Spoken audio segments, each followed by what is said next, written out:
Hello বন্ধুরা, কেমন আছো তোমরা? আশা করি তোমরা সবাই অত্যন্ত ভালো আছো। তো তোমরা সবাই ফটো এডিট করতে পারো পারো না, অনেক লোকই আছো। তো তোমাদের মোবাইল দিয়ে যেসব ছবি তোলো সেই সব ছবিকে আরেকটুখানি ভালো করার জন্য তোমরা যে কোনো ছবি এডিট করে নিতে পারো। তো এডিটিং সবাই পারে, আবার কেউ পারে না। তো আজকে আমরা এমন একটি এডিটিং শিখবো যেটা একদম সহজ, যে কেউ পারবা। আমি অত বড় মাপের এডিটর নই, একজন ফটো এডিটর নই অত বড় মাপের, এবং এজন্যই তোমরা যারা পারো না ফটো এডিট করতে তাদের জন্য এই অ্যাপটা ব্যবহার করে তোমরা আগের থেকে আরো ভালো ছবি পাবে। তোমার মোবাইল দিয়ে যে ছবি তুলো তার থেকে আরো ভালো ছবি পাবে, একদমই সহজভাবে। আর এটাতে তেমন কোনো ঝামেলাও নেই। তো এর জন্য যেতে হবে আমাদের মোবাইলের স্ক্রিনে। তো চলো শুরু করি।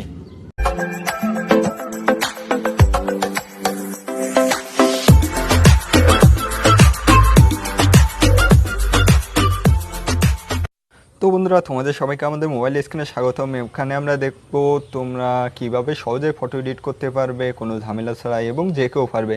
তো এর জন্য তোমাদের একটি অ্যাপ লাগবে, সেটা হলো লিন্ডো, LINDOW, যেটা প্লে স্টোর থেকে তোমরা পেয়ে যাবে। তো ওখান থেকে ডাউনলোড করে নেবে। তারপরে অ্যাপটাই, চলো অ্যাপের ভিতরে যাই। তারপরে তোমাদের একটি ছবি সিলেক্ট করতে হবে। আমি ডাইরেক্ট একটা ছবি তুলে নিচ্ছি, তারপরে তোমাদের দেখাবো। ওকে, কি সব ভুলভাল জিনিস দেখাচ্ছে পিছনের ক্যামেরা দিয়ে। তো আমরা একটা ছবি তুলে নিচ্ছি।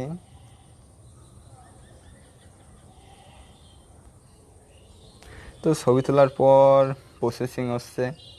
তো তারপরে দেখছি এমনিতে আমার মোবাইল আমাকে সাদা ফকফকে বানিয়ে দিয়েছে। তারপরে তোমরা কি করবে, জাস্ট এখানে যাবে। এখানে দেখো অ্যাডজাস্ট নামে একটি অপশান আছে, ওখানে প্রেস করো। ওখানে প্রেস করার পর তোমার প্রথমে যেটা করতে হবে, যে প্রথমটা হালকা একটু কমাতে হবে, বেশি না, হালকা। তারপরে কি করতে হবে, দ্বিতীয়টা হালকা একটু বাড়াতে হবে। তারপরে কি করতে হবে, তৃতীয়টা হালকা একটু বাড়াতে হবে। তারপরে কি করতে হবে, চতুর্থটা হালকা একটু বাড়াতে হবে। তারপরে পঞ্চমটা বাদ যাবে, এবং ষষ্ঠটাও হালকা একটু বাড়াতে হবে, এবং লাস্টেরটা বাদ যাবে। তারপরে তোমরা ওকে করবে, আবারও অ্যাডজাস্টে যাবে, এবং প্রথমটা হালকা একটু বাড়াবে, এবং তোমাদের সুবিধা মতো নিয়ে নেবে। তো তোমরা দেখছো কতটা ডিফারেন্স হয়ে গেছে আগের থেকে। এবং এভাবেই তোমরা খুব সহজেই তোমরা প্রোফাইল, মানে ছবি এডিট করতে পারবো আগের থেকে ভালো। তো তোমরা দেখো এখানে কতটা ডিফারেন্স, ভাবা যায় নাকি? এখানকার ছবিটা দেখো এবং এখানকার ছবিটা দেখো। তো তোমাদের যে ধরনের মোবাইল হোক না কেন, তো যে কেউ এই এডিটটা করতে পারবে। তো এখানে সাইজের একটি ডিফারেন্স দেখা যাবে, এখানে 1.07 MB, এবং এখানে সেটা হচ্ছে 1.07 MB। তো একই সাইজ দিয়েছে, যাই হোক। তো এভাবেই তোমরা খুব সহজে তোমাদের ফটো এডিট করতে পারবে এবং মজা নিতে পারবে, এবং ফেসবুক থেকে আনলিমিটেড লাইক পাবে।